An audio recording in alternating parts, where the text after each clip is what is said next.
O céu abriu as portas, eu entrei. Um novo sentimento conheci. Eu tive tanto medo, mas te amei. Você me deu coragem, eu cresci. Nas nuvens mais distantes flutuei. Você mostrou-me a fonte, eu bebi. Soprou minhas asas e eu então subi. Sonhando em teus braços eu voei. Eu voei, voei alto como só voa um condor, vendo estrelas no prazer do nosso amor. Junto comigo você também voou. Eu voei entre os astros de mãos dadas com você. Se pus fé nas minhas asas foi porque você fez-me bem mais forte do que sou.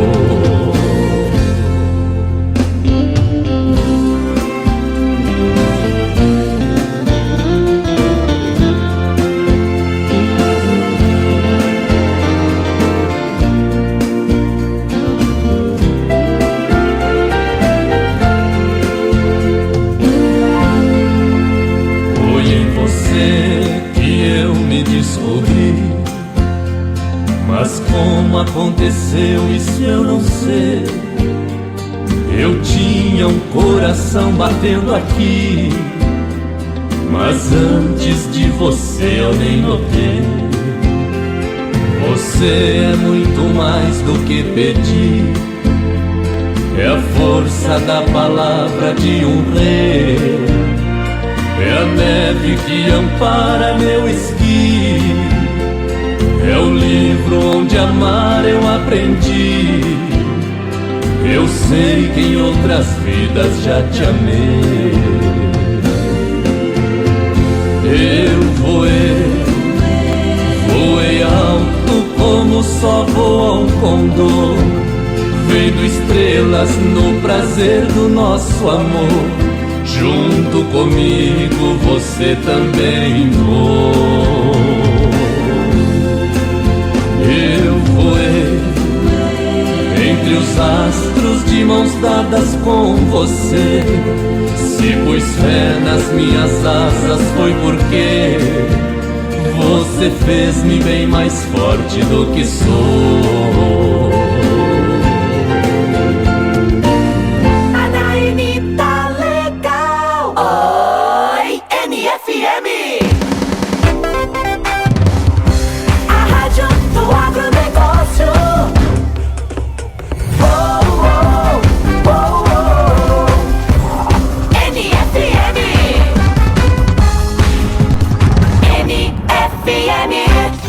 O programa do Homem do Campo está no ar. Obrigado ao Homem do Campo. As principais informações sobre o agronegócio, o resumo da semana, as cotações e tudo mais que você precisa saber. NFM. Alô, amigos, estamos chegando, está começando por aqui mais uma edição do Agronegócio nesta nossa quarta-feira, hoje dia 17 de setembro. Vou contar para você tudo aquilo que virou notícia ontem e que será notícia hoje com certeza. Direção-geral de Josi Alcântara Gonzaga, a apresentação e a produção é do Cid Pinheiro. No ar, o nosso agronegócio aqui na NFM, a primeira rádio do agro no Mato Grosso do Sul. As principais informações do agronegócio agora. O dólar recuou pela quinta sessão consecutiva no Brasil e começou a quarta-feira com queda de 0,44%. A moeda americana reflete a expectativa pelo corte iminente de juros nos Estados Unidos e a fala do ministro da Fazenda, Fernando Haddad, ontem, reafirmando aí o compromisso do governo federal com as metas fiscais. O dólar está sendo vendido agora a R$ 5,29, a menor cotação desde 6 de junho do ano passado. Em 2025, o dólar já acumula uma queda de 14,25%. A Rádio do Agronegócio. Nós vamos receber hoje aqui na NFM Vitor Caso. O Vitor, ele é consultor da Venda na Hora Certa e eu vou fazer algumas perguntas que geralmente o produtor gostaria de fazer para um especialista no assunto, né? Nós vamos tirar algumas dúvidas por aqui hoje. Seja bem-vindo, Vitor Caso. Você está na NFM, a Rádio do Agro, aqui em Campo Grande, no Mato Grosso do Sul. Ô Vitor, eu gostaria de tirar uma dúvida com você. Qual é o melhor momento para travar o preço da soja sem correr o risco aí de vender cedo demais e com isso, é claro, acabar perdendo aí em valorização? Por favor. Esse é o maior medo, né? A maior dor que a gente tem quando fala de vender soja, não é vender e o preço cair, né? Eu vejo os produtores quando fazem contrato, o preço cai, eles até falam vendi bem. Na verdade, aí sim eles sentem que venderam na hora certa. Mas a maior dor que a gente tem é quando vende, o mercado começa a subir e fala, putz, vendi barato, perdi de ganhar dinheiro fazendo esse contrato. E para isso, como é que a gente pode pensar numa estratégia para não vender cedo demais, né? Que é a questão aqui. A gente tem que entender por que a gente está fazendo uma venda. Se eu só vender hoje, pegar um preço futuro, por exemplo, aqui base Mato Grosso, R$ 110 para o ano que vem, e fizer um contrato, e aí subir a soja, realmente já perdeu o valor nela, você vendeu barato essa soja. Agora, se eu usar essa soja amarrada com uma relação de troca, eu transformo esse preço, que é só um preço, num indicador para minha tomada de decisão. Então, eu fiz um bom negócio olhando relação de troca, ou fluxo de caixa também é algo muito importante, mas que casa muito. Então, essa é o primeiro lado da estratégia, né? E o segundo, que a gente tem que pensar, vender cedo demais. Nunca é cedo demais para você fazer uma venda se a relação de troca está batendo. Se der relação de troca para daqui 2 anos, faça contrato porque você está fazendo um bom negócio. Agora, o que acontece muitas vezes é o produtor vender muita soja antes da colheita ou antes do plantio e aí realmente o mercado anda e você acaba perdendo oportunidades. Por isso que essa janela que nós estamos agora aqui de setembro, outubro, ela é muito importante porque a gente tem o estresse climático aqui no Brasil.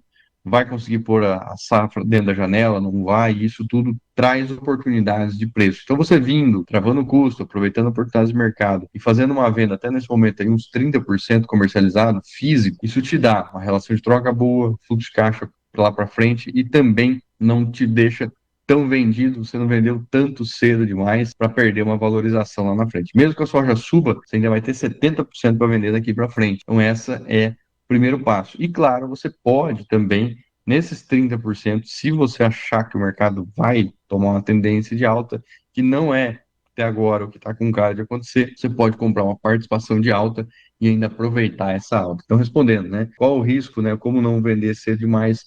É você olhar para indicadores, fazer vendas e lembrar que você ainda tem o maior parte do volume para vender depois. O que a gente não pode ser é radical. 8,80, não vender nada e plantar a safra carregando 100% do risco na tua mão. Isso sim é um grande desafio, né? E que pode dar muito certo, mas também a gente viu nos últimos anos que pode dar muito errado. Então, principalmente, a gente quer aqui trazer para vocês segurança. Não é um jogo só de uma safra, mas é um jogo aí de vários anos. Nós estamos ouvindo o consultor da Venda na Hora Certa, Vitor Caso. Obrigado por tirar aí alguns minutos, ô Vitor, e nos ajudar a tirar algumas dúvidas dos nossos produtores, dos nossos amigos aqui na NFM no Mato Grosso do Sul. Agora, e outra coisa, você falou no Mato Grosso, nós estamos no Mato Grosso do Sul, tá, Vitor? Agora me diga, vale mais a pena segurar o grão no armazém para esperar um momento de alta ou se garantir logo no mercado futuro para não correr risco de queda lá na frente? É o caso desse ano. A gente vê que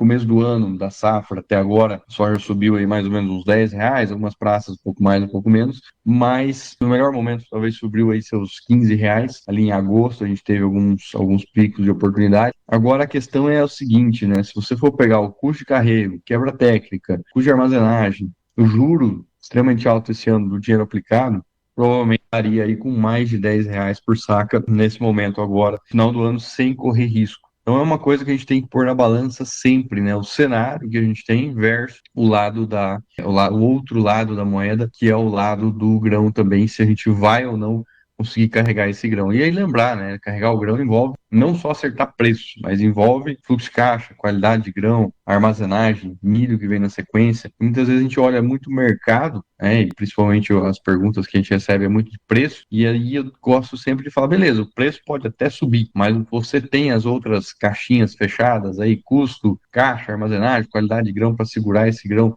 por 4, 5, 6 meses, que é o maior desafio para a maioria dos produtores. Não é só preço, mas sim o todo, né? E aí entra o pé no chão que a gente fala, né? Não fazer promessa de foguete. Segura a soja que em dezembro você vende melhor. E quanto custa até chegar em dezembro? Então, cada ano é diferente. O que a gente percebe? Por exemplo, o ano passado, com quebra de safra, né? A gente teve um planinho mais forte e tudo mais. Foi uma boa estratégia carregar a soja para o final do ano. Esse ano que a gente teve uma oferta mais ampla de soja, safra melhor, aí, e o mercado extremamente lateral, safra americana veio boa. São coisas que a gente tem que acompanhar. Se tivéssemos tido uma quebra de safra nos Estados Unidos, eventualmente os preços aqui no Brasil também teriam subido, mas isso não aconteceu. E aí a gente tem que juntar. Não tem uma receita de bolo para te falar, não, todo ano segura que é melhor. Esse ano a gente vê que era melhor ter vendido e aplicado o dinheiro. Ano passado, com a quebra de safra no Brasil, era melhor ter carregado o grão. Então tem que juntar muito esse cenário, principalmente o Brasil e os Estados Unidos, do lado da demanda, a China, se ela vai comprar mais ou não comprar. Esse é um tema importante também, né? O pessoal pergunta muito assim, e se fechar um acordo dos Estados Unidos e China, a soja não começa a subir de novo? Ela vai subir lá em Chicago, ela vai subir para os americanos de fato.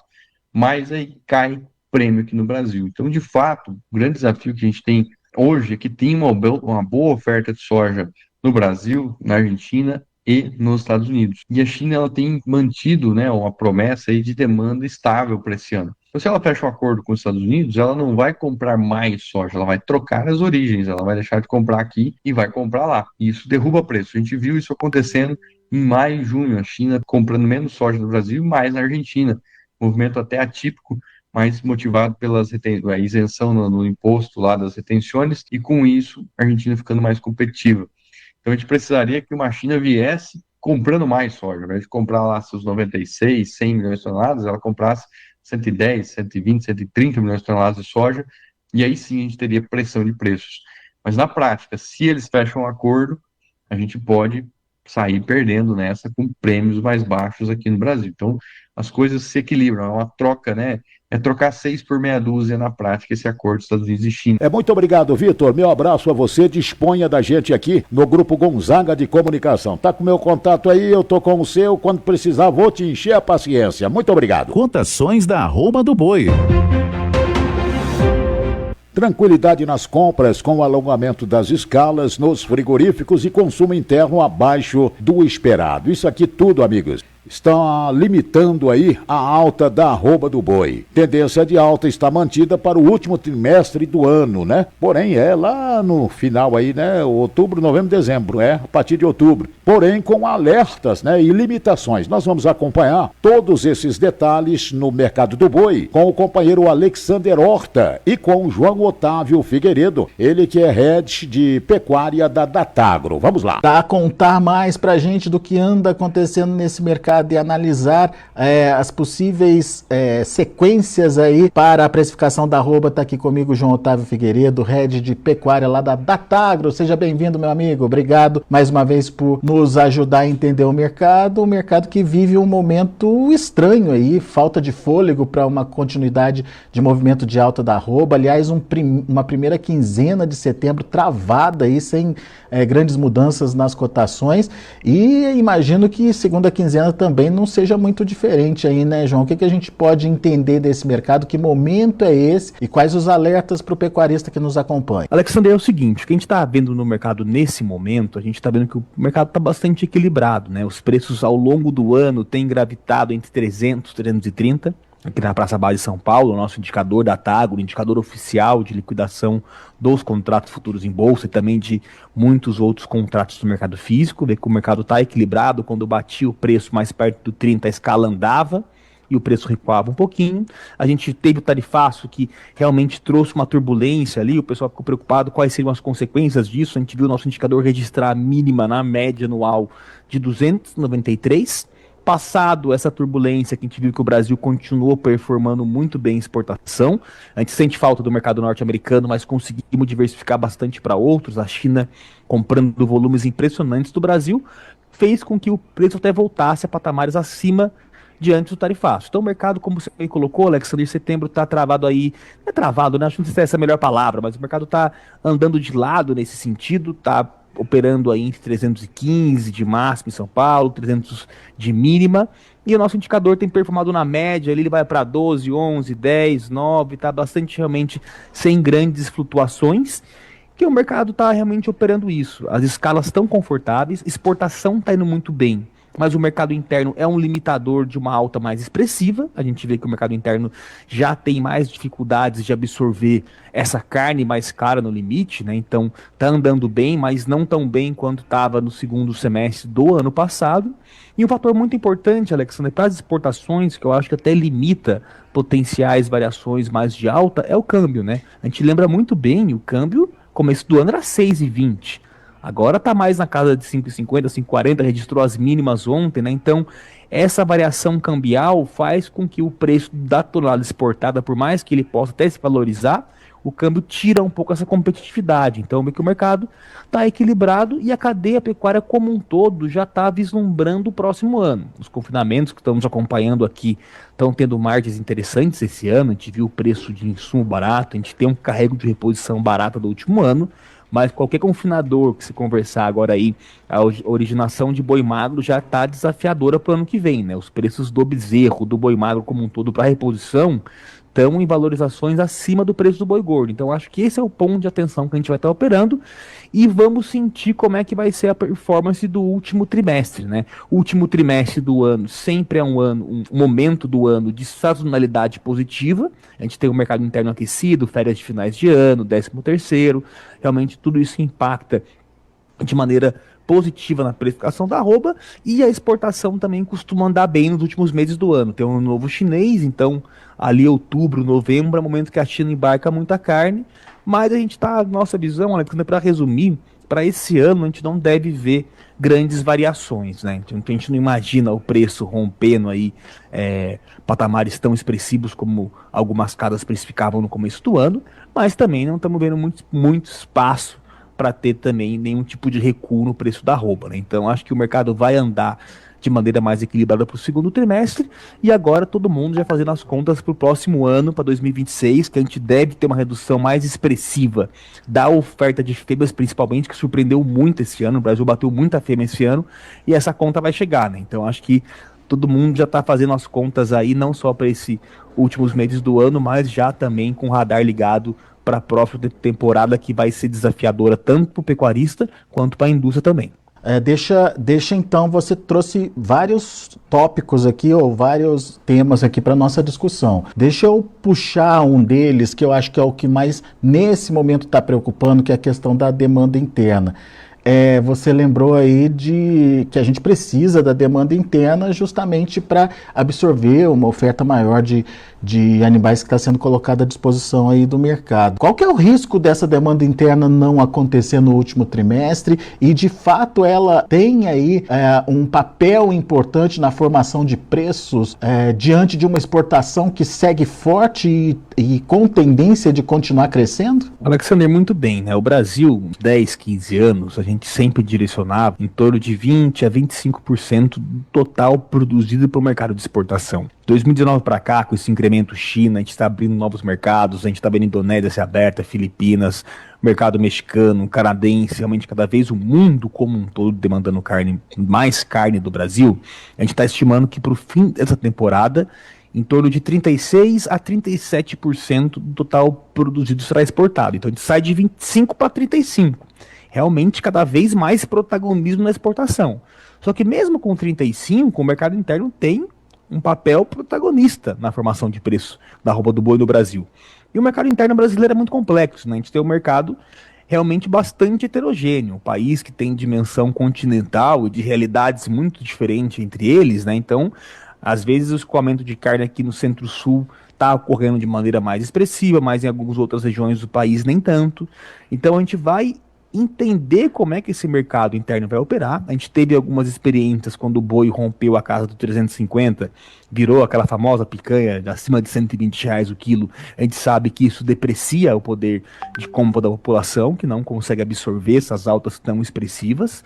Então o mercado interno ele deve continuar operando bem, sim, mas não da maneira que ele performou no passado. A gente viu no passado, nesse mesmo momento do ano, Alex, a gente viu que indústrias de mercado interno aqui em São Paulo chegaram até a precificar a arroba mais cara que de mercado de exportação, né? Então esse ano a gente não deve ter esse mesmo movimento, você deve lembrar muito bem disso, frigoríficos menores pagando assim preços acima. Só que ano passado, o boi no meio do ano estava em torno de 250, teve aquela escalada que foi de 250, bateu 350.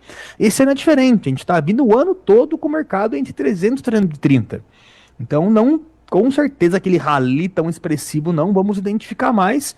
E o mercado interno, a gente tem ainda alguns pontos positivos, os empregos estão baixos, a gente realmente tem aí um poder de compra que está equilibrado, não está com a força que tinha no passado, porque no limite, Alexandre, a gente vê que esse taxa de juros mais alta, ela vai comendo o dinheiro da população na carteira sem a gente perceber, né? Então todos os meses do ano aí com esses juros acima de 15, realmente deixa o poder de compra mais baixo, mas a gente tem esses meses positivos, né? Então, sempre em novembro, dezembro, a gente vai ter esse momento que recebe 13º, tem os empregos temporários de final de ano também. Então, isso pode dar um suporte, mas esse suporte não vai ter suficiente, na nossa visão, para gerar uma valorização de maneira tão expressiva assim do preço do boi romper a casa que viu ano passado. Como a gente viu no ano passado, como você bem explicou, né, João? Tá bem entendido, perfeitamente, a gente vai contar sim com uma melhora da demanda interna, mas não é isso que vai botar aquele gás aí nos preços e fazer a arroba disparar como a gente viu acontecer no ano passado.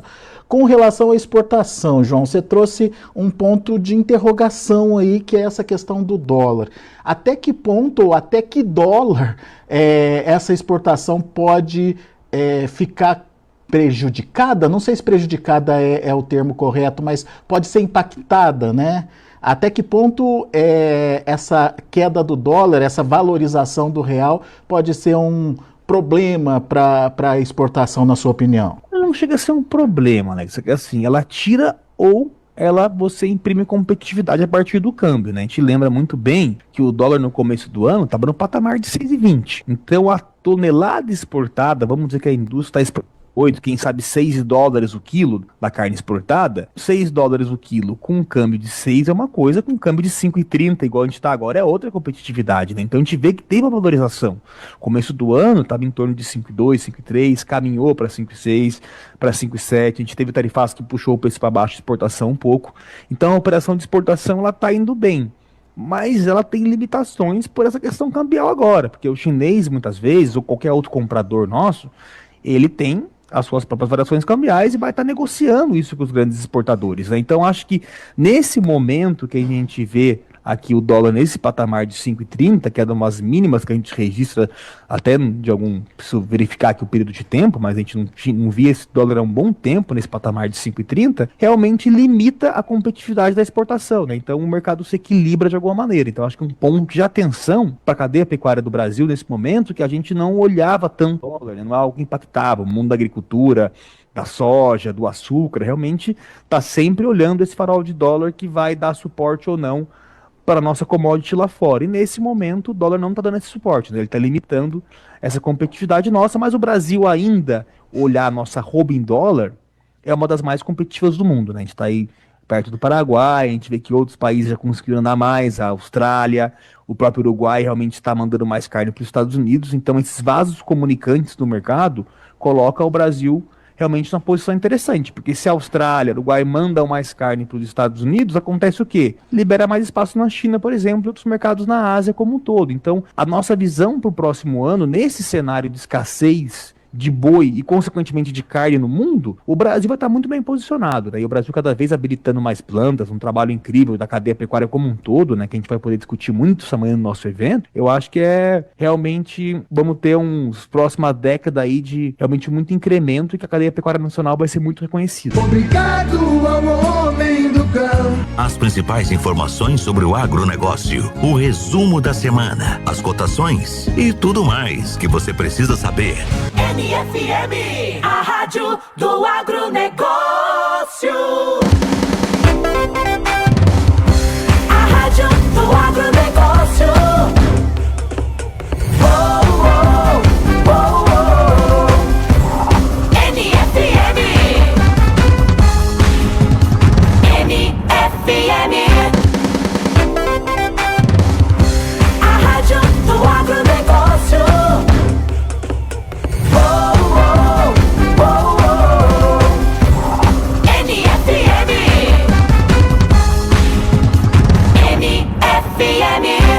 Planejando mudar de casa, trocar de carro ou comprar uma moto para acelerar o dia a dia?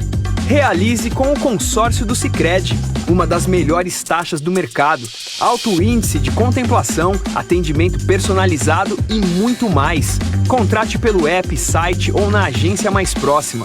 O consórcio é o melhor caminho até suas conquistas. Sicredi, é ter com quem contar. Consulte as condições. O programa MS Ativo vem melhorando muitas cidades no estado e na região central não é diferente. Em Campo Grande já são realidade a ponte e o asfalto do Parque do Lajeado. O asfalto também avança no acesso ao Polo Industrial Norte, nas Moreninhas e Duque de Caxias. Em Ribas tem 111 quilômetros de asfalto novo na MS 338, conectando Camapuã a Ribas do Rio Pardo e muito mais. É o MS Ativo, Governo de MS. Fazer bem feito para fazer dar certo. A rádio do agronegócio. Oh, oh, oh, oh. NFM. NFM. Você e a notícia em primeiro lugar. Jornalismo com credibilidade. Informações do agronegócio e as últimas notícias da manhã. Com nossa equipe de jornalismo. Notícias.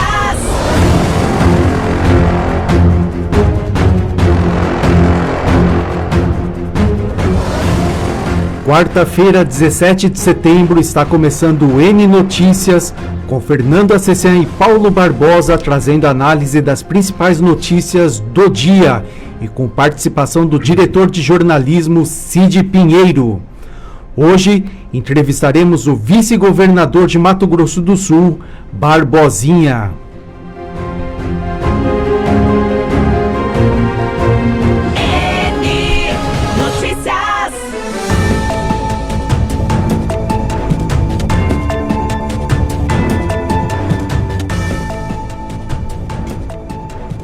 Bom dia, Mato Grosso do Sul.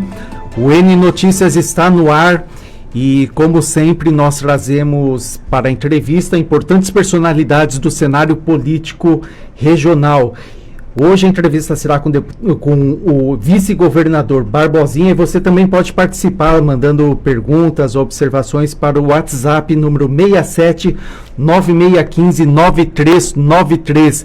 E já está aqui conosco ex-deputado, vice-governador Barbosinha. Bem-vindo ao N Notícias, bom dia. Bom dia, amigo Fernando, Paulo Barbosa, bom dia a todos os queridos amigos e amigas que nos ouvem, né, por todo o Mato Grosso do Sul, pelas ondas da NFM. Uma imensa alegria e satisfação de poder estar aqui nesta manhã, falando aqui com os queridos amigos. Amigos da NFM, bom dia. Em nome de José Alcântara Gonzaga, diretora executiva da NFM, e de Natalino Gonzaga, fundador do Grupo Gonzaga de Comunicação, agradecemos a sua audiência. Deputado Barbosinha, vice-governador, é um prazer, uma alegria, uma satisfação recebê-lo aqui nos estúdios da N Notícia para a gente falar de política, falar de governo, falar de coisas importantes para Mato Grosso do Sul. E hoje você vai estar falando na 93.3 e também na 102.5, pegando cerca de 70% do estado aqui do Mato Grosso do Sul. Então a nossa conversa aqui é de extrema importância para quem quer saber da política e ficar cada vez mais qualificado. Até porque nós acreditamos que para qualificar a política, o Barbosinha, você precisa minimamente conhecer a história da pessoa, saber o que ela está fazendo. Enfim, é dessa maneira que a gente toca aqui na NFM. Vice-governador Barbosinha, você que é uma figura importante da política aqui, já teve uma passagem importante pelo PSDB, ajudou muito na construção desse partido que já governou o estado por 2 mandatos, né? E que teve até 3 mandatos, na verdade, né? Até porque o governador Eduardo Rido foi há pouco para o PP. Fala um pouquinho, qual que é o seu papel, principalmente nesse momento do governo, e seu papel dentro do governo, até porque muitas vezes o vice é só usado para ganhar eleição. E a gente vê que você tem um perfil diferente, um perfil mais executivo, né? E a gente observava isso na Assembleia Legislativa. Fala um pouquinho desse momento junto com o governador Eduardo Riedel. Bom, eu penso que o papel do vice-governador, e é isso que eu tenho buscado fazer, né, desde o primeiro dia do mandato do governador Eduardo Riedel, é auxiliá-lo, ajudá-lo a governar o estado, é colocar a serviço do estado toda a experiência, né, que tem de ex-prefeito, prefeito que fui aos 23 anos de idade, presidente da Sanesul por mais de 7 anos, prefeito 2 de anos, Angélica, né? Prefeito de Angélica, 2 anos, secretário de Justiça e de Segurança Pública, e a experiência também do parlamento, né, em 2 mandatos de deputado estadual. O que nós fazemos no governo é dar ao governador absoluta confiança, tranquilidade, de que o governador pode viajar, como já tem viajado algumas vezes, e nós temos assumido o comando do estado. O estado vai continuar trabalhando em ritmo de absoluta normalidade. O papel do vice é ajudar na gestão, na administração e na representação do estado, né? Reuniões em Brasília, reuniões fora, como nós teremos agora, né, no início de outubro em Jujuy, para discutir a rota bioceânica com os governadores subnacionais da rota bioceânica. Estaremos lá com os governadores do Paraguai, do Chile, da Argentina, né, discutindo aqui, junto com o Jaime Verruc, essa rota tão importante para o desenvolvimento do Mato Grosso do Sul, do centro-oeste brasileiro e todo o Brasil. Ô Barbosinha, esse ano é um ano que precede as eleições, e você acha que o governo continua focado, até pelo perfil do Eduardo Riedel, que é um técnico, né? E muitas vezes ele é cobrado até pela ausência de política, às vezes, de fazer mais política. Você acha que o governo finaliza muito bem esse ano ainda? Tem muita coisa para acontecer ainda? Não tem dúvida nenhuma. A política que nós buscamos no Mato Grosso do Sul é a política da realização do trabalho. A gente enxerga a questão eleitoral como resultado de um bom trabalho. Então o foco sempre será no trabalho, na boa gestão. Estamos aí no mês de setembro, não é? Aproximando outubro, novembro, dezembro, do último trimestre. Então muitas ações. O estado não para, né? Em todos os quadrantes do estado, obras estruturantes, a grande parceria do governo do estado com os prefeitos, né? A ação municipalista muito forte. Hoje o governo do estado ele é responsável, não é, por um grande conjunto de obras que a gente observa nos municípios, obras de pavimentação asfáltica, obras de drenagem, o desafio buscado pelo Mato Grosso do Sul de ter universalidade de serviço de coleta e tratamento de esgoto, né, até o ano de 2030, e nós estamos aproximando disso. A preocupação do governo com a questão de educação, a gente acredita que esse é o maior programa social que o Estado pode realizar, além, obviamente, da geração de rendas, atração de investimentos, né? E o governador, nas suas andanças, não apenas pelo Brasil, mas sobretudo no exterior, tem levado esse Mato Grosso do Sul pujante, que cresce, que chama a atenção do mundo. Não é só nesse governo, são mais de 80 bilhões de investimentos no Mato Grosso do Sul. Então, a indústria de transformação com um crescimento absurdo nos últimos anos, de quase 1000%. Então, tudo isso coloca o Estado num patamar muito diferenciado. Vice-governador Barbosinha, há cerca de 20 dias atrás, você assumiu o governo aqui por cerca de 2 semanas. O Eduardo Rido, governador, esteve na Ásia, juntamente com o Sérgio Long, com o Gerson Claro, com o Jaime Verruc. O que de importante ele conseguiu conectar com aquele continente lá, para Mato Grosso do Sul? Na verdade, o continente asiático, e aí a grande parceria, né, que o Brasil tem, mas notadamente o Mato Grosso do Sul tem com a China, né? O governador esteve visitando a Índia, que ultrapassou a China em população, né? Mais de 1,5 bilhão de pessoas, né, vivendo na Índia. Esteve no Japão e encerrou a sua viagem por Singapura. Em todos esses lugares, conversando com grandes investidores. Gente que tem muito dinheiro, prospectando mercados, e a ida do governador é exatamente para mostrar as potencialidades do Mato Grosso do Sul, né? Nós temos ainda um espaço gigantesco para investimentos, e é muito importante, Paulo, quando a gente olha o crescimento do Mato Grosso do Sul, né, o crescimento principalmente da agroindústria, né, a gente observa que esse crescimento ele se deu sem desmatamento, apenas utilizando pastagens degradadas, né? Então, esse espaço imenso que nós temos ainda de capacidade de investimento, potencial turístico do nosso estado, a grande discussão que se trava hoje em relação à rota bioceânica, caminho de saída de produtos do Mato Grosso do Sul, do centro-oeste brasileiro, mas sobretudo porta de entrada, transformar o Mato Grosso do Sul no hub logístico de distribuição de produtos vindo da Ásia, da costa oeste americana. Então eu acho que é esse conjunto que faz hoje Mato Grosso do Sul ser a bola da vez do investimento mundial. Esse diálogo com a Ásia foi fortalecido após o tarifaço ou já vinha sendo feito? E como o governo pode se precaver de novas surpresas como aconteceu com esse tarifaço? Na verdade, antes do tarifaço, o mercado americano em relação ao Mato Grosso do Sul, por exemplo, da carne, em torno de 5%. Né? Então, na verdade, é o grande parceiro já do Mato Grosso do Sul, né? Obviamente nós temos relações comerciais, grãos com os Estados Unidos, né? Mas é o continente asiático. Lógico que quando a gente dialoga com a Ásia, isso não fecha o diálogo também com os Estados Unidos, com os norte-americanos. Eu penso que a gente tem que dialogar e prospectar e abrir mercado. Quanto mais for competitivo e mais opções você tem, né, de mandar os seus produtos, o nosso saldo comercial ele é altamente positivo. Em 2024 nós exportamos 9 bilhões 980 milhões, né, e tivemos de dólares, né, e um saldo positivo de 7 bilhões 160 milhões de dólares. Então é uma balança altamente positiva, né, para o Mato Grosso do Sul. Então o governo ele dialoga com todos os segmentos. Recebemos inclusive a Comissão Europeia. O diálogo com a União Europeia é muito forte. O governo do Mato Grosso do Sul não é sectarista, ele dialoga com todos os continentes e sempre buscando abertura de mercado para os produtos do Mato Grosso do Sul.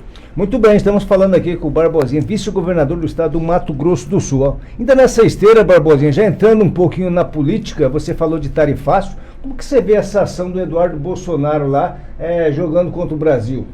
Na verdade, eu penso que isso seja um imenso equívoco. Eu acho legítimo a postulação do Eduardo buscar nos Estados Unidos, dialogar com corte internacional, mas você trabalhar o diálogo de que você tarifar impor sanções sobre aquilo que representa a grande locomotiva do Brasil, que é o setor do agro, eu acho um imenso equívoco, né? Na verdade, não contribui em nada, nem para poder melhorar as condições do Brasil, e muito menos para melhorar as condições, né, jurídicas no processo que se apresentou e julgado agora pelo Supremo Tribunal Federal. Penso isso de um equívoco muito grande. Na verdade, atrapalha o agro, atrapalha toda a indústria brasileira também, a ação do Bolsonaro. E aí, ele continua sendo uma figura forte dentro do PL, e aqui o PL aqui no Mato Grosso do Sul tá buscando se fortalecer, né? Como que você com a sua experiência de político aqui no estado, como que você vai ajudar principalmente o governador Reinaldo Azambuja, até porque ele vai cair num partido agora que tem figuras da extrema direita ali, como Polon, o próprio Rodolfo Nogueira, que é o gordinho do Bolsonaro, e a gente sabe que o Reinaldo é a figura do diálogo. Você acha que ele vai se sentir confortável dentro de um partido que a toda hora é porrada e bomba? Não tem dúvida nenhuma de que o Reinaldo, antes de tomar essa decisão, ele fez a análise de todo esse cenário. E quando você menciona os nomes, por exemplo, do meu amigo Polon, que eu conheço desde quando nasceu, sou amigo do pai do Polon, desde quando ele residia em Dourados, trabalhava no Banco do Brasil. Quando você fala do Rodolfo Nogueira, não é? Todas essas pessoas têm os seus posicionamentos políticos, mas dialogam, né? Eu, por exemplo, dialogo com todos eles com a mais absoluta tranquilidade. Podemos até discordar em determinado ponto de vista, mas penso que o pressuposto da democracia, e é desse aspecto que a gente precisa de evoluir, é para compreender as diferenças e respeitar o posicionamento contrário do outro.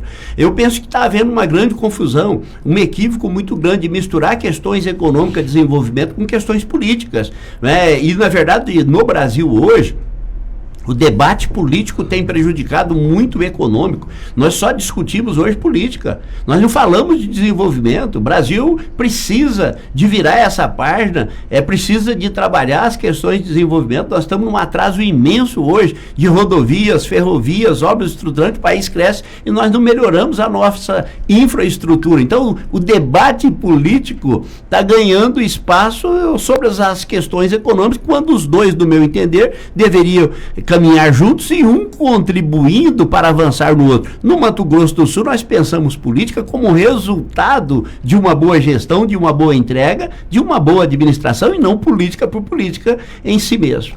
Eu acompanhei diariamente os seus 2 mandatos na Assembleia. Eu me lembro que os debates mais qualificados eram protagonizados por você. Até alguns apelidaram de Rui Barbosa Pantaneiro, ou o Rui Barbosa Sul-Mato-Grossense.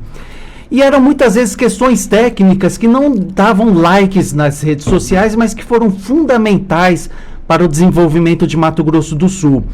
E hoje, tanto em nível nacional quanto aqui no estado, o que dá maior repercussão são as questões ideológicas, que nem sempre trazem benefícios, mas geram recortes para redes sociais, a política do like. O que você acredita ser necessário para preservar ou até mesmo resgatar a boa política?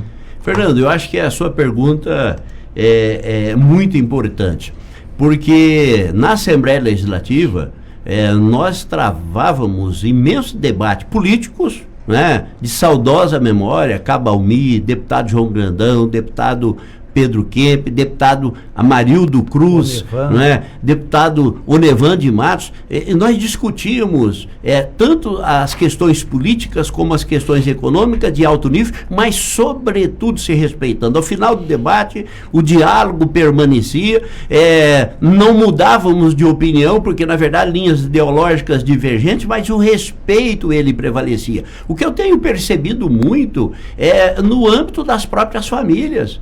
Divergência familiares por questão política. A gente precisa de aprender a ter mais tolerância, a conviver com a diferença. Eu penso que a grande contribuição que eu recebi na minha vida foram com as pessoas que pensavam diferente de mim, porque elas me levavam a ser melhor, me levava a fazer uma reflexão mais aprofundada, a estudar mais os assuntos, a compreender mais os assuntos. É exatamente na divergência que você busca convergência. transparência, não é? E esse diálogo ele deve existir. E na Assembleia Legislativa foi muito importante você lembrar isso. Eu fui líder do governo num momento em que Mato Grosso do Sul, 2015, 16, 17, primeiro governo Reinaldo, o que se discutia no Mato Grosso do Sul, se nós teríamos dinheiro para pagar o salário do mês seguinte. Era um estado quebrado. Certo.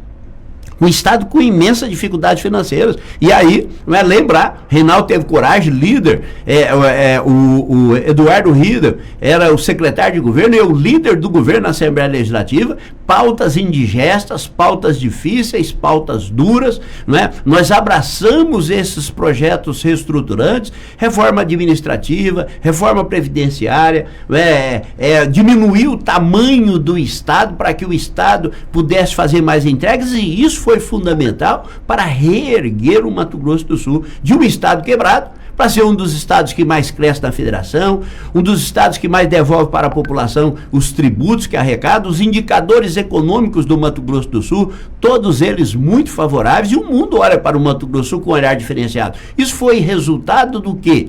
Foi o resultado do equilíbrio político com as questões administrativas, com a coragem de administrar. E é exatamente nisso. Você utiliza o político a buscar apoio nas reformas que você precisa de realizar. Agora, quando a gente discute política como um fim em si mesmo, nós entramos nesse debate ideológico de extremo, de um lado e de outro, não é como se existisse absolutamente certo de um lado e absolutamente certo do outro, e não existe.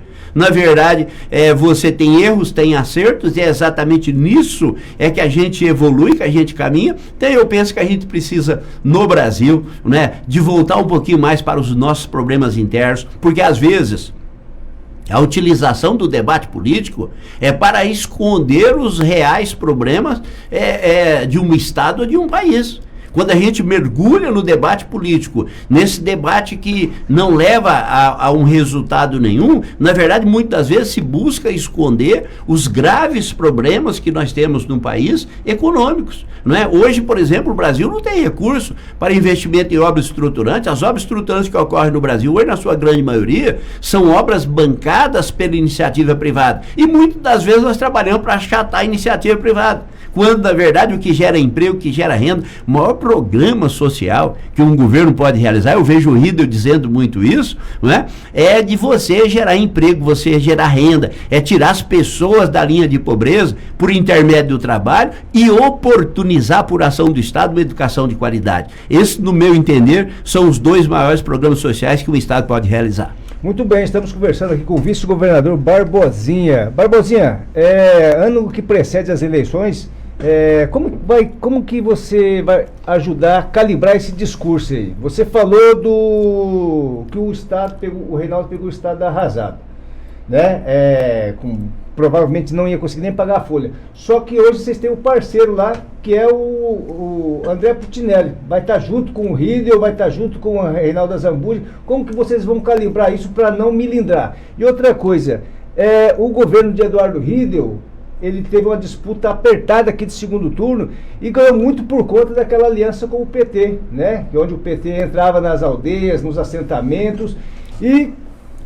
como que calibra isso? Até porque o PT está desembarcando do governo também, vai buscar seus espaços. Então é uma coisa importante essa comunicação daqui para frente também, para não milindrar as questões políticas lá na frente. Paulo, cada governo tem a sua história e cada momento você tem uma forma de administrar. O André foi um grande prefeito da capital do estado e realizou um bom governo durante 8 anos, o governo do Mato Grosso do Sul. Mas por que se nós verificarmos os avanços do estado, por que não fez as reformas que o estado necessita? Promover reformas, às vezes naquele momento se apresenta muito difícil, o político não gosta de medida impopular, não é? Então eu penso que o André, se nós pegarmos historicamente, Reinaldo, quando a dissidência se deu na eleição de governo, até então os dois caminhavam juntos. não é? O PSDB foi um ponto muito importante, inclusive nas eleições do André. Então eu acredito que o diálogo respeitoso, ele vai existir. E aí, nesse aspecto, eu volto à pergunta que você fez lá atrás sobre o Reinaldo. Reinaldo é um homem com absoluta capacidade de diálogo, não é? Eu não vejo dificuldade nenhuma na condução que ele terá no PL, no fortalecimento do partido e na sua capacidade de diálogo com as lideranças políticas, respeitando as diferenças, mas obviamente buscando convergência. É assim que se faz construção política. A construção política é você romper com os eventuais problemas que você tem no presente ou que ocorreram no passado, construir no futuro. Se o projeto ele é convergente na busca do desenvolvimento, é aí que você realiza esse diálogo e realiza as construções. Muito bem, por isso que é importante a gente falar um pouquinho de política e para que o eleitor, a população, fique atento principalmente a essas narrativas, né? Porque geralmente quando tem essa troca de mandato, de poder, né? Geralmente um joga a conta no colo do outro. O Zeca mesmo pegou aqui o Estado com 4 folhas atrasadas, ele jogava a culpa no Wilson Barbosa e assim sucessivamente. Mas vamos mudar aqui, ô Barbosinha, vamos falar um pouquinho também da questão desse... O PSDB na eleição passada, ele passou um rolo compressor, né? Basicamente elegeu mais de 40 prefeitos aqui. Isso cresceu muito. O PSDB virou um grande tubarão. E vocês ali de partidos aliados ficaram tipo, podemos, usando uma metáfora, ficaram igual as rêmoras, aqueles peixinhos que vão comendo a sobra do tubarão.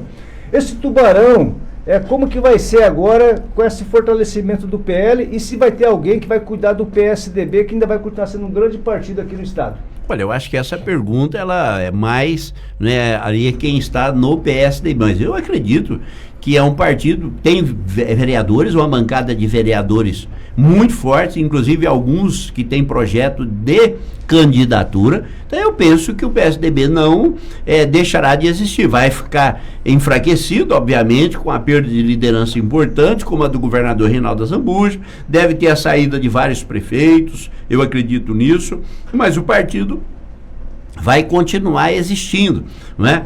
Agora, eu penso, Paulo, que nós precisamos trabalhar uma reforma partidária mais acentuada e a gente precisa de diminuir ainda drasticamente a quantidade de partidos no Brasil. Eu penso aí que 6 partidos aí, se nós tivéssemos, você contemplaria todas as tendências, todas as vertentes, e isso daria inclusive ao eleitor a oportunidade de fazer escolhas, não é, mais vinculadas àquilo que ele pensa, ao posicionamento político e ideológico. Com essa quantidade imensa de partidos é muito difícil você definir o que é partido de esquerda, de centro-esquerda, de centro, de direita, não é? Então é uma confusão muito grande e as pessoas acabam votando muito mais pelas pessoas do que propriamente pelos partidos.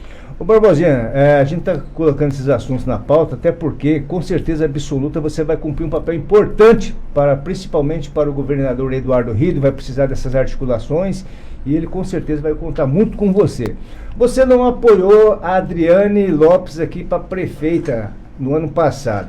E, no entanto, agora, com essa federação de PP, União Brasil, vai juntar ali Rose Modesto, vai juntar Tereza Cristina, que é uma grande liderança aqui do estado e do Brasil na política, junto com a Adriane, e também tem o Santula ali, que é o homem forte da Tereza, que tem batido fortemente, com muitas críticas à administração da Adriane.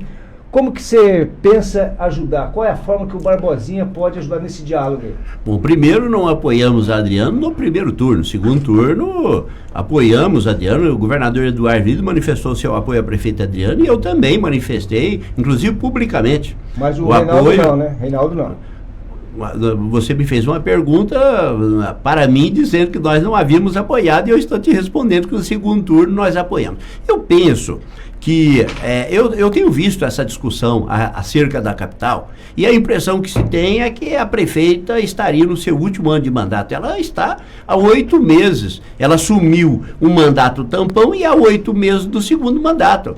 E tomando medidas, obviamente, o que está ocorrendo na capital é reflexo do que está ocorrendo em todo o Brasil. Os municípios têm sofrido muito forte, os estados também com a queda de arrecadação.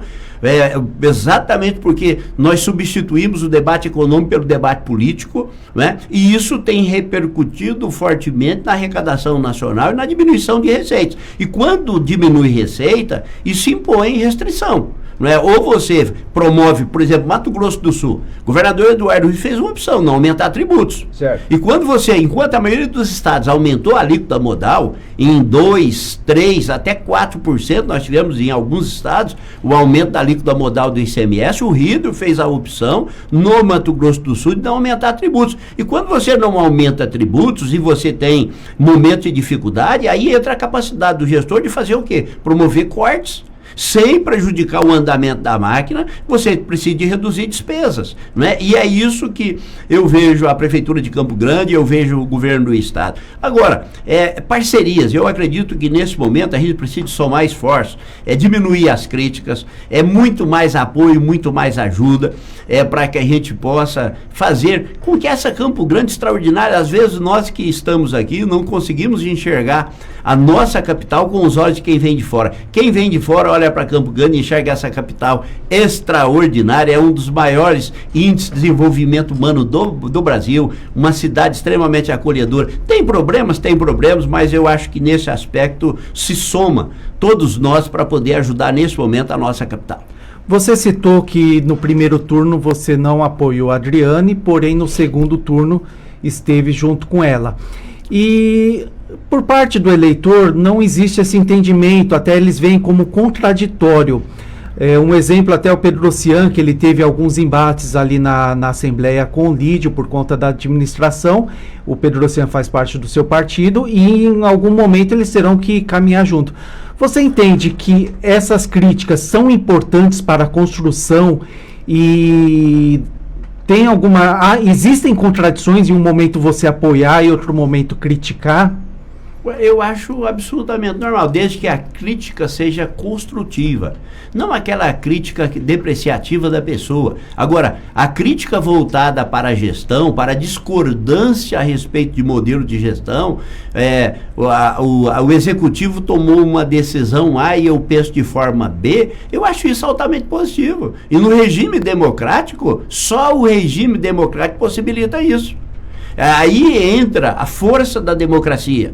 É só na democracia que eu posso externalizar a minha opinião. Contrária ao governo municipal, ao governo estadual, ao governo federal, eu posso me posicionar. Em regime absolutista, você não tem essa capacidade. A crítica, ela é bem-vinda. Agora, o que não é válido é o que a gente às vezes observa na rede social, a crítica rasteira, a crítica pessoalizada, a crítica que busca diminuir a pessoa, destrutiva, atingir a família, não é? Essa crítica não leva a nada. E é o que eu vejo hoje. As pessoas iniciam um debate político e às vezes a pessoa que não tem um argumento técnico, um conhecimento, ele vai para o aspecto pessoal, não é? Para atacar honra, para atacar a pessoa. Isso não é legal, isso não é bom, isso destrói a amizade, famílias, ambiente político. A gente precisa de aprender a conviver com a crítica. Quem é gestor, quem é político e não sabe conviver com crítica, não pode participar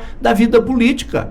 A vida política é uma eterna submissão ao contraditório, ao pensamento das pessoas. Não é? E se a pessoa está te dando uma opinião, você tem a capacidade de aceitar ou não. Ou às vezes essas críticas elas ajudam a corrigir rumos, a orientar rumos. Esse é o papel, por exemplo, do Legislativo.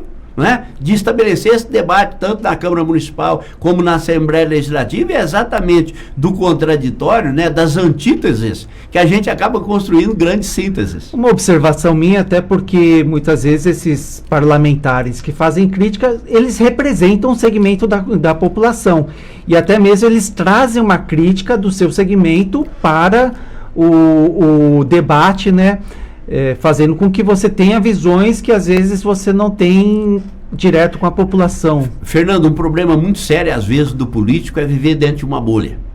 É aquele sujeito que não admite a opinião contrária, que não ouve as pessoas, que não dialoga e que se cerca de um diminuto círculo de pessoas que só referencia de forma elogiosa, que é bonito, que é bom.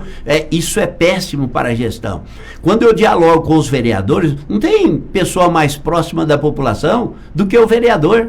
Né? Aquele diálogo, o deputado estadual, no conhecimento da sua região, é eles que dá a percepção do alcance das políticas públicas. Às vezes o gestor realiza uma política pública que ele acha que está abalando, que aquilo está satisfazendo, e o vereador lá na ponta, aquele que vive no bairro, ele percebe às vezes que a necessidade daquela população era outra completamente diferente daquela em que a administração está investindo. Então, essa capacidade de ouvir, de dialogar, de construir política pública, ouvindo a base, ouvindo as lideranças comunitárias, que tem um papel extremamente importante. Quanto mais o político ele está em sintonia com a população, quanto mais ele se dispõe a ouvir, quanto mais ele se expõe a receber críticas, mais aprimorada é a sua governança, mais aprimorada é a sua gestão.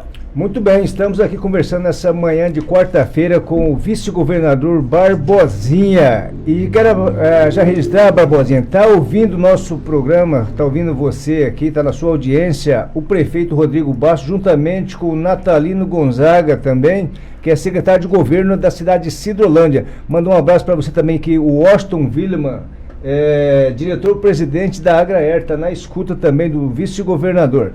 Barbosinha, aproveitando a sua capacidade política, quero perguntar para você, até porque teve uma articulação, principalmente do governo federal, né, e também do deputado Vander Loubet, que recentemente trouxe o Fábio Tradi para o PT, para fazer a disputa, provavelmente vai fazer o debate com o governador Eduardo Riedel. Só que daí, o seu irmão, senador Nelsinho Tradi, é senador da República pelo PSD do seu partido. Como que você avalia isso? Como que vai resolver esse imbróglio colocado a partir da filiação do Fábio Tradi?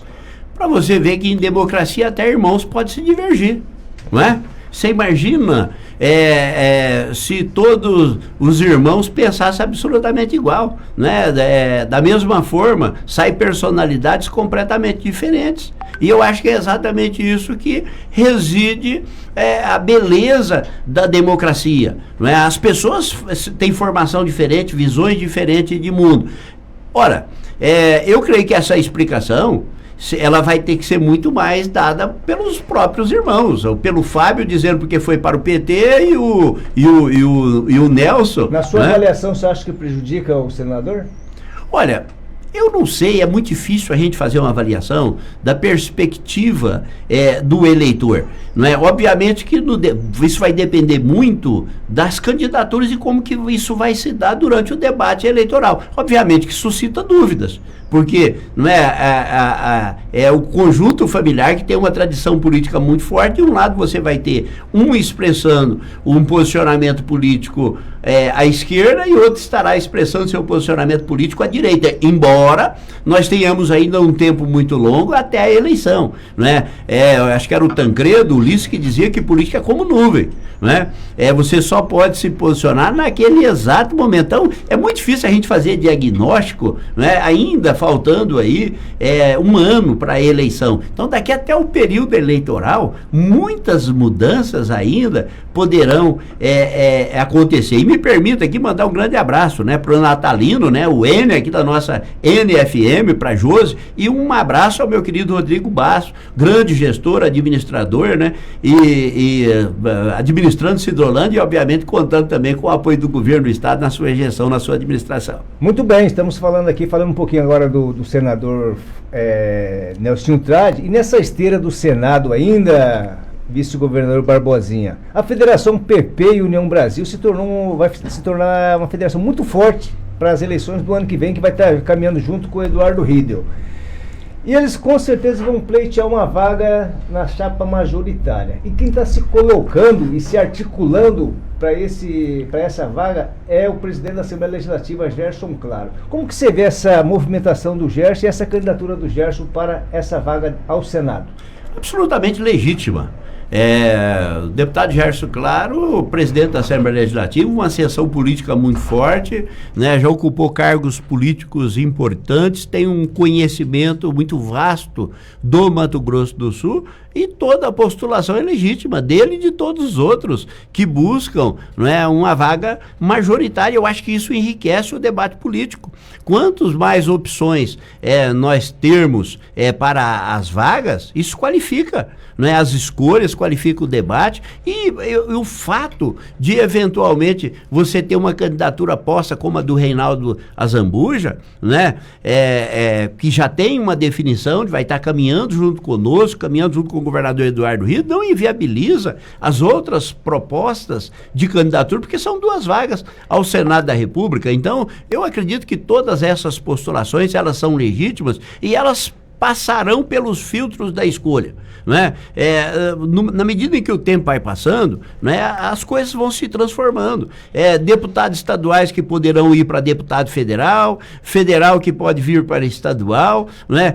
Senador que pode ir para federal ou estadual, enfim, essas acomodações são absolutamente naturais e eu acho absolutamente legítimo que nós tenhamos postulação, como eu vejo do Jaime Verruc, postulando também, né? Eu tive com o Jaime, e o Jaime teve aqui também, não sei se ele mencionou a respeito disso. Ele quer disputar um cargo para Brasília, Senado ou Câmara Federal. Portanto, então, é uma postulação também que eu considero com absoluta legitimidade. Só lembrando o ouvinte da NFM que dia 19, sexta-feira, às 7 horas, vai estar falando aqui com a gente o ex-governador Reinaldo Azambuja. Reinaldo Azambuja que está promovendo um grande ato no dia 21, vislumbrando o seu fortalecimento do seu partido, o PL, vai estar se filiando, né, no Ondara Buffet, e vai estar trazendo junto ali 18 prefeitos para essa filiação também. Vice-governador Barbosinha, hoje eu coloquei aqui você como um mentor político aqui para tentar a gente entender um pouquinho desse emaranhado da política aqui do Mato Grosso do Sul. A Soraya Tronic é grande parceira do Eduardo Riedel, ela fala que o grande líder dela na política é o Riedel, só que ela hoje navega numa vertente muito próxima ao presidente Lula. Como que você avalia essa situação da Soraya Tronic? Como que ela, se você pode dar um conselho para ela, como que ela deve se posicionar nesse momento? Não, eu penso que a senadora Soraya, ela não tem, eu não vislumbro no posicionamento político dela um posicionamento de esquerda, é muito mais um posicionamento de centro, né, um posicionamento muito mais voltado para o conservadorismo do que um posicionamento de esquerda. Agora, essas escolhas, Paulo, elas são muito pessoais, não é, porque é a vivência no ambiente de Brasília e a convivência no Estado é que vai indicar a direção que deve seguir. Agora, obviamente que o palanque do governador Eduardo Riedel é muito definido, né, onde o governador Eduardo Riedel estará. Né? Então, obviamente, se busca que os aliados estejam caminhando na mesma direção. Então, eu acredito que a senadora Soraya, ela terá a sabedoria necessária para poder fazer as escolhas aí mais adequadas, e a gente espera poder tê-la também caminhando conosco nesse processo. Muito bem. Barbosinha, para a gente ir finalizando o nosso bate-papo aqui nessa manhã, qual que é o seu candidato preferido à presidência da República para fazer o embate no ano que vem contra o presidente Lula? Eu vejo 2 nomes muito bem posicionados. O governador Tarcísio, de São Paulo, é o maior estado da federação, a população é gigante, realizando uma grande gestão, uma grande administração, preparado em todos os aspectos para poder governar o Brasil. E da mesma forma, nosso vizinho estado do Paraná, Ratinho Júnior, que é do meu partido, realizando uma grande gestão, uma grande administração. Vejo tanto um quanto o outro extremamente preparado, e vejo que ambos dialogam. Se o Tarcísio eventualmente for o candidato que tiver as bênçãos, né, do Bolsonaro para poder disputar, o Ratinho não disputa. Caso o Tarcísio não venha, eu acredito que o Ratinho possa ser um nome muito forte para poder estar representando o nosso partido e caminhando pelo Brasil fazendo esse diálogo, né, que eu considero muito importante, objetivando aí as eleições para presidente da República. Muito bem, você falou dessa questão da polarização que atrapalha um pouco, principalmente as administrações nesse momento, né? Eu vi uma declaração do ex-governador Reinaldo Azambuja, ele falando que vai concentrar todas as forças dele políticas para combater o Lula 4. Na verdade, essa antecipação desse debate não é ruim aqui para Mato Grosso do Sul, porque pode acirrar os ânimos e a esquerda, a centro-esquerda, tentar combater o Tucano 4 também aqui, até porque todos passaram pelo PSDB, né? Como que você vai ajudar a administrar isso? Paulo, o governador do Mato Grosso do Sul é Eduardo Rida, e nós separamos muito bem as questões políticas das questões administrativas. E nós dialogamos com o governo federal e tem que ser dessa forma. O fato do governador Eduardo Rida ter um posicionamento político muito claro e definido desde o primeiro dia do seu governo não nos inviabiliza dialogar com o governo federal. A gente precisa de fazer a gestão do país e precisa de fazer a gestão do Estado. Isso se dá com diálogo republicano, com respeito mútuo, inclusive sabendo que lá na frente o Lula vai ser candidato à reeleição, estará num palanque e nós estaremos em outro, apanhando outro candidato. Isso está absolutamente claro. Agora, quando se trata dos interesses do Mato Grosso do Sul e dos interesses do Brasil, esse diálogo se sobrepõe ao diálogo político, né? É muito importante que a gente possa entender que Mato Grosso do Sul depende do governo federal, que o governo federal depende do apoio dos governadores nas pautas nacional, e a gente precisa ter a maturidade política para poder separar o debate político do debate de gestão e de administração, e nesse aspecto o governador Eduardo Rida sabe fazer muito bem. Muito bem, vice-governador Barbosinha, agradecemos imensamente esse bate-papo aqui hoje com a gente, aqui na NFM, com certeza absoluta. Nós conversamos de temas importantes, né, até para que o eleitor, a população, se paute, para que ajude a melhorar a qualidade da política, e com certeza os argumentos que você colocou aqui fortalece a democracia brasileira, a democracia aqui no Mato Grosso do Sul. Queremos deixar os microfones da NFM para suas considerações finais, vice-governador Barbosinha. Meu amigo Paulo Barbosa, Fernando Racecian, querido amigo, eu agradecer pela oportunidade de estar aqui nessa manhã na NFM, falando de desenvolvimento, falando de política. Esse diálogo ele tem que caminhar juntos, né? Abraçar todos aqueles que nos acompanham aqui na região de Campo Grande, Grande Dourado, 70% do Mato Grosso do Sul nos acompanhando pelas ondas da NFM, e dizer que a gente precisa de amadurecer o nosso processo democrático. As pessoas precisam de entender que os valores da amizade, os valores pessoais, os valores familiares, não é? Eles devem se sobrepor às questões políticas. Podemos pensar diferente, debater diferente, mas quando se trata de amizade, quando se trata de cordialidade, quando se trata de família, o amor tem que se sobrepor às questões políticas. A política passa, né, as pessoas permanecem, as amizades ficam, e a gente precisa de aprender a levar um pouco mais na esportiva, né, os debates, poder pensar diferente, mas sobretudo poder se respeitar, mais amor nos ambientes. É uma satisfação muito imensa poder estar aqui na NFM fazendo esse bate-papo aqui tão agradável. Muito obrigado. Muito obrigado, vice-governador Barbosinha, pela sua participação aqui no N Notícias. São 7 horas e 46 minutos. Nós vamos para um breve intervalo. Você muito bem informado. N Notícias. A rádio do agronegócio.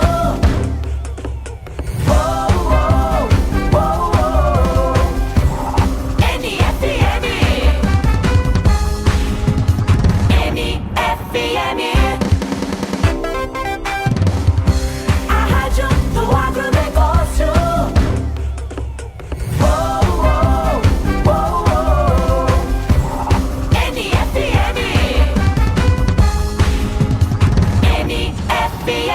Primavera, florescendo dias leves ao seu lado. Aqui no NutriShopping Supermercado, quarta tem feira livre. Confira nossas ofertas. Banana nanica 6,49. Uva Thompson 500 gramas 9,49. Laranja pera 3,49. Cebola 1,69. Ovos brancos Canva com 30 unidades 14,98. Válidas para 17 de setembro. Só aqui no NutriShopping Supermercado. Cada dia mais perto de você. Você realmente está bem?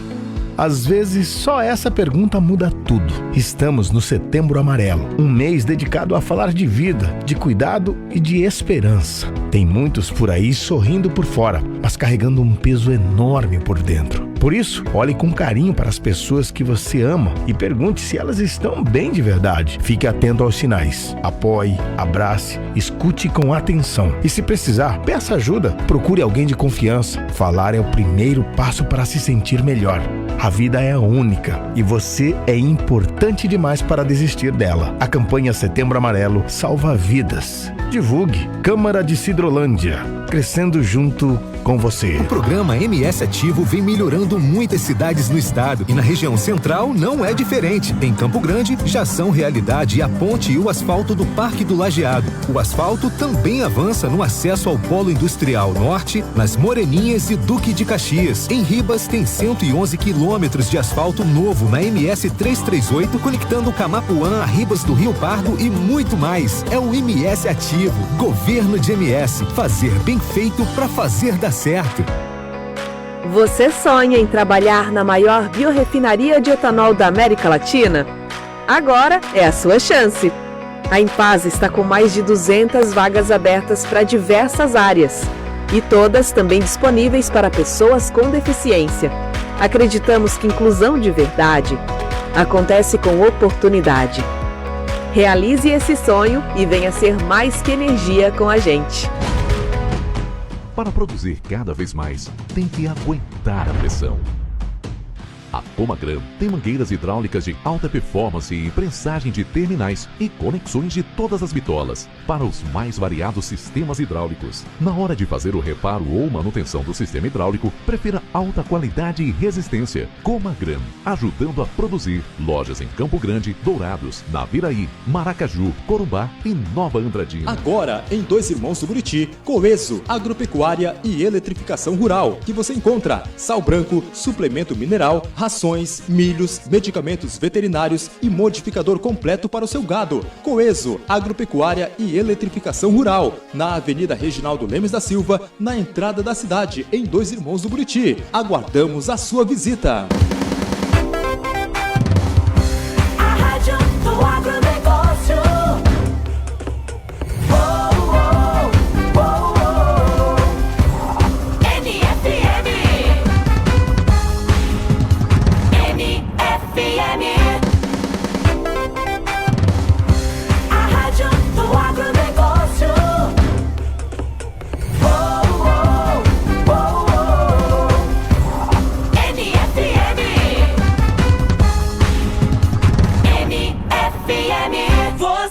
Muito bem informado.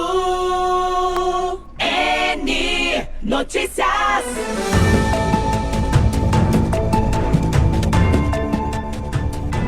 São 7 horas e 51 minutos.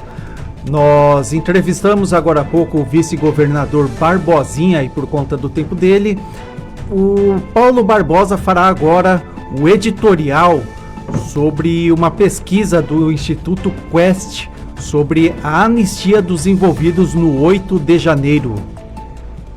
Pois é, o Instituto Quest fez uma pesquisa, essa pesquisa foi passada entre dia 12 e dia 14 de setembro, ali sobre os envolvidos do 8 de janeiro, do fatídico 8 de janeiro de 2023.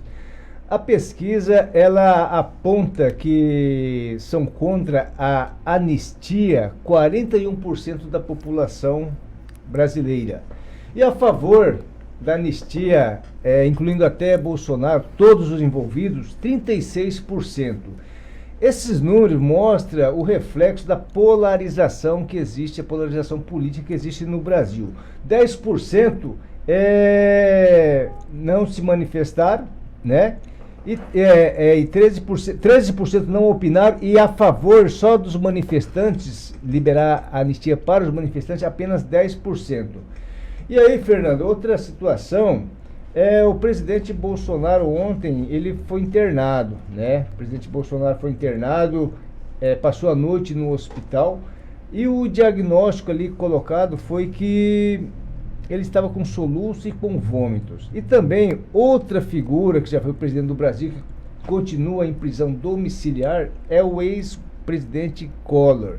E aí eu fico me lembrando, até esses dois, há pouco tempo, né, eram pessoas muito ativas e que praticavam esporte. E agora os dois estão em prisão domiciliar, impossibilitado praticamente de fazer os esportes que faziam, né? E isso com certeza absoluta pode agravar ainda mais esse quadro de saúde dos dois ex-presidentes do Brasil. Então, a pesquisa Quest, ela aponta como pano de fundo aí essa questão da polarização ainda colocada em nível de Brasil, direita e esquerda. É isso aí, Paulo, são 7h53. Nós vamos para a participação de Cid Pinheiro, nosso diretor de jornalismo.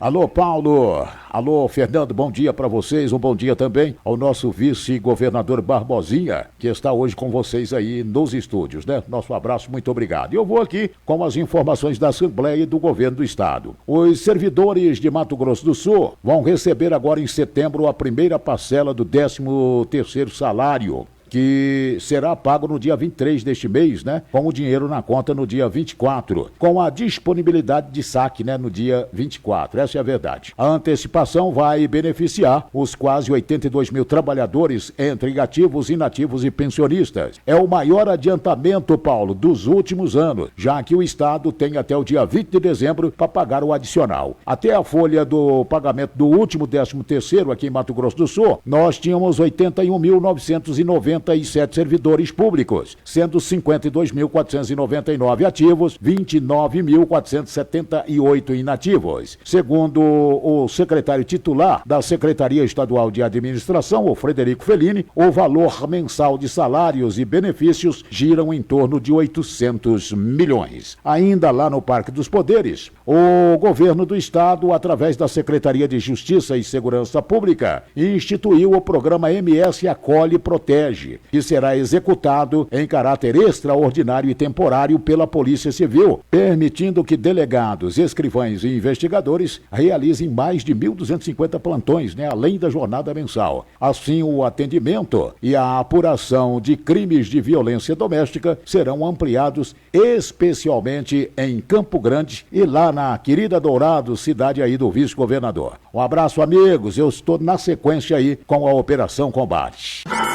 NFM, a rádio do agro.